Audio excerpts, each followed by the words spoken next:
ലോകമെമ്പാടും ജനപ്രിയമായ പ്രമുഖ ഭക്ഷ്യ ശൃംഖലയായ KFCയുടെ വർക്കല ഔട്ട്ലെറ്റിൽ മുനിസിപ്പാലിറ്റി ആരോഗ്യ വിഭാഗം നടത്തിയ പരിശോധനയിൽ വലിയ അളവിൽ പഴകിയ ചിക്കൻ പിടിച്ചെടുത്തു.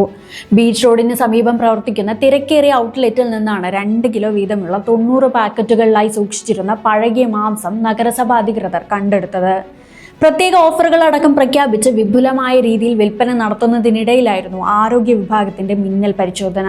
ആരോഗ്യ വിഭാഗം ഉദ്യോഗസ്ഥർ പാചകപ്പുരയ്ക്കകത്ത് കയറി പരിശോധന നടത്തിയപ്പോൾ അതീവ വൃത്തിഹീനമായ സാഹചര്യത്തിലാണ് ഔട്ട്ലെറ്റ് പ്രവർത്തിച്ചിരുന്നതെന്ന് കണ്ടെത്തി. കൃത്യമായി ഫ്രീസറിൽ സൂക്ഷിക്കേണ്ട കോഴി മാംസം രക്തമൊലിച്ച നിലയിൽ തറയിൽ കമിഴ്ത്തിയിട്ടിരിക്കുന്ന അവസ്ഥയിലായിരുന്നു ഉദ്യോഗസ്ഥർ കണ്ടത്.